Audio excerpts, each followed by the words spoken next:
Hey, what's going on everybody? It's ETAPRIME back here again. Today we're going to be taking a look at a really interesting mini PC from a company known as GEEKOM. We've actually taken a look at a lot of their mini PCs over here on the channel, but we haven't seen anything with this much power. Now usually we're working with, let's say, a Ryzen APU with integrated graphics, but with their Mini Fun 11, this will support a full-size desktop GPU. In fact, you can fit a 3-slot GPU in this mini PC.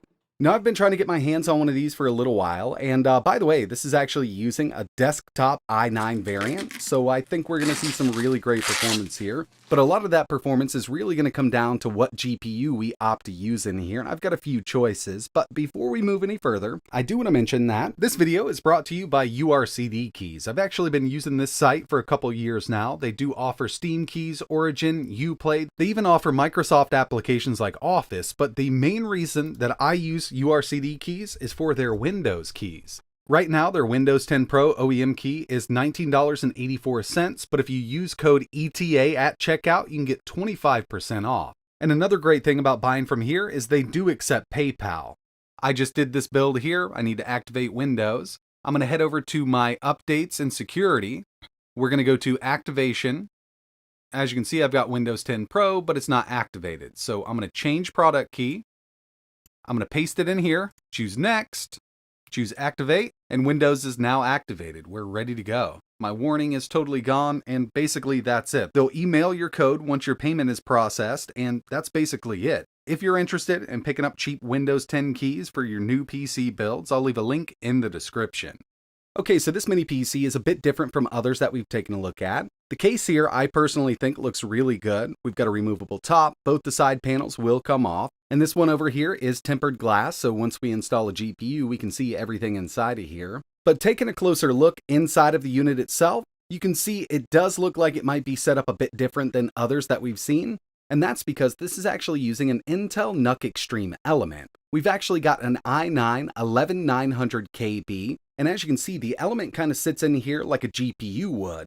Everything is housed inside of the element, the CPU, the RAM, and the storage. When this was initially introduced by Intel, I thought it was a really awesome idea. Basically, modular PC. We could pull this out, replace it with the newer gen if we wanted to. But unfortunately, since then, the Intel NUC division has shut down, and we've already got the i9 here, so we're basically maxing this thing out with that 11900KB. Here's a quick look at the element itself, and the side panel does pop off. As you can see here, we've got our storage, our RAM, and our CPU right underneath that cooler. This will support 3 NVMe SSDs inside of the element. We've also got dual channel DDR4 RAM. I've got 32 gigs here running at 3200 megahertz. And the side panel actually acts as the NVMe cooler. As you can see, we've got some thermal pads here to help disperse that heat. The Mini Fun 11 only came with a 500 watt SFX power supply. Now this could definitely be upgraded, but I'm going to be utilizing what came in it. And the GPU I'm going to be using here does pull a little more power than I wanted, but you got to keep in mind that with this really small form factor here, this i9 11900KB isn't going to be running at full boat like it would in a full-size desktop. It's actually got a base of 65 watt and a boost up to 109 to keep it cool because this NUC Extreme element doesn't have a massive cooler. So I believe I've got enough wattage here with that 500 watt SFX to install a Radeon RX 7800 XT. With a maximum boost of 109 on the CPU and a maximum power consumption of 265 on the 7800 XT, we shouldn't overdo 500 watts here, but keep in mind, while I do my testing on these mini PCs, I always like having them plugged into a kilowatt meter so we can get total power consumption. By the end of the video, we'll be able to see what this thing really pulls. And now I will tell you, if we crank the TDP up on this i9, it can go up to 200 and something watts. We're just not going to have enough with it paired up with that 7800 XT, but the way it's set up in the NUC Extreme element is perfectly fine for this little application. The GPU I opted to use is the Gigabyte RX 7800 XT gaming overclock. We need 2 8-pin connectors, and luckily this little 500 watt SFX actually had 3. We don't need any special connectors here. We've also got 16 gigabytes of VRAM, if we can make it fit, and yeah, I do think we're going to be able to. This does support a 3-slot card. This is only a dual slot card, even though it's pretty big. And yeah, I was actually able to make everything fit here. This does have a few pre-installed RGB fans up top to kind of get all that heat out of the case itself. But when it comes to the overall specs here, For the CPU, we've got the Intel Core i9 11900KB.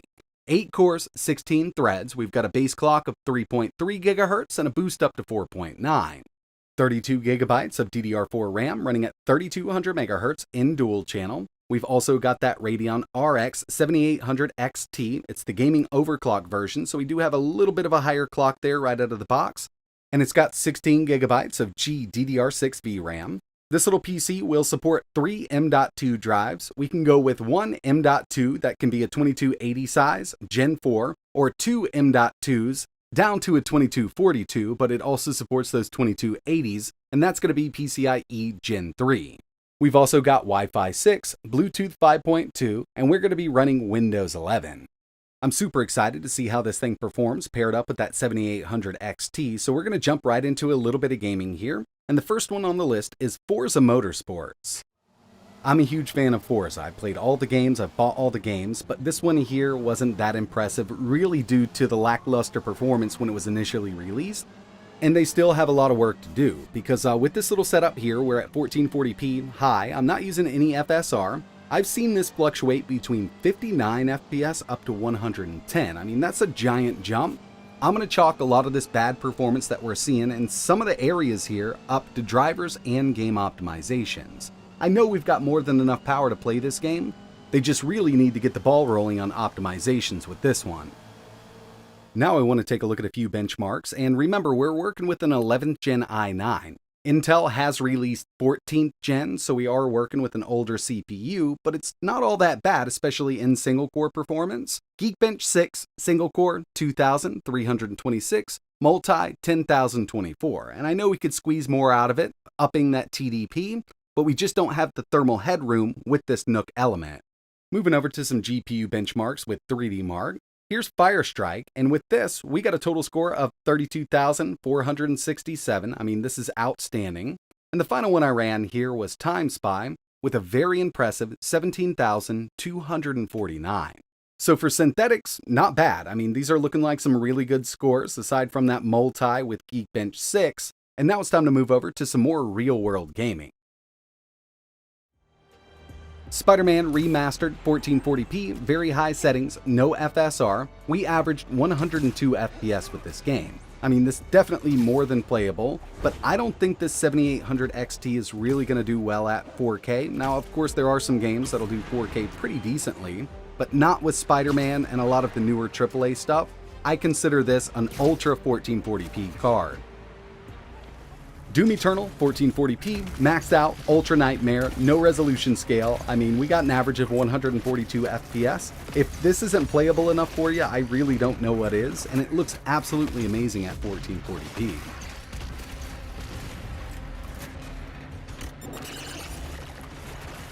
I also ran the Shadow of the Tomb Raider benchmark, 1440p, very high, and yeah, it's definitely going to play this game at 1440p, maxed out here. Wish there was an Ultra preset with it, and with this, again, no resolution scale.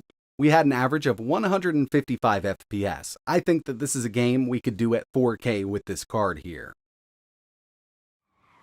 Had to throw in one of my other favorite racing games, Forza Horizon 5. This is one that's been on the market for a while. Optimizations are definitely out of the way with this. It works great on most systems that I've tested it with. 1440p, extreme settings, so we do have ray tracing on right now. We had an average of 160 FPS with this.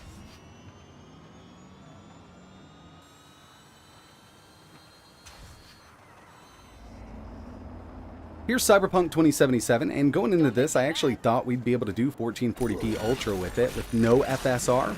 Unfortunately, you will have to introduce some. At 1440p Ultra, FSR, balanced, really good performance, but right now we're at 1440p high with no resolution scale, and we got an average of 76 FPS. I really thought we'd get more out of it. And finally, Starfield 1440p high, 70% resolution scale. Still really killing all these GPUs with this game, especially in the city. Out in the open or indoors, you can get 80 to 100 FPS, but I always like testing in the cities because this does take a toll on basically every system I've ever tested it on. We got an average of 64 FPS. So yeah, looking at everything I tested, getting some awesome performance here, but the one thing I was really worried about was just total system power consumption, given that we're only working with a 500 watt PSU here. But luckily, we didn't go over that 500 watt threshold, even though we're using that 7800 XT. While I do my testing on these PCs, I always have it plugged into a kilowatt meter just to get total power consumption from the wall. And at idle, this does pull 42 watts. I expected it to be kind of high there at idle. Average gaming, 333 watts. And the maximum that I could get this to pull in my extreme test was 456 watts. So we are getting close, and I do think that, if we up the TDP on the CPU, we could definitely overdo it, but the way it's set up out of the box, it works great, and we're not over 500 watts at all. Overall, really like the form factor. I'm kind of digging the look here. Now this case is by Cougar, and I do remember vaguely them putting this out specifically for that Nook Extreme element. So yeah, I guess GEEKOM got a hold of some of these, kind of rebranded them. Not too bad. I mean, it looks great. It's definitely got a higher price given that it's not coming with a GPU, but if you're looking for a really powerful small form factor unit that you can kind of tweak and tune, this might be for you. So if you're interested in learning a little more, I'll leave some links in the description, and one of the big reasons I actually went with AMD instead of NVIDIA is so we could actually turn this into a nice Steam machine. So I will have another video coming up. Definitely stay tuned to the channel. It'd be really cool if you could hit that like button or think about subscribing so you know when I post the next one. But that's going to wrap it up for this one. If you want to see anything else running on the Mini Fun 11, just let me know in the comments below. And like always, thanks for watching.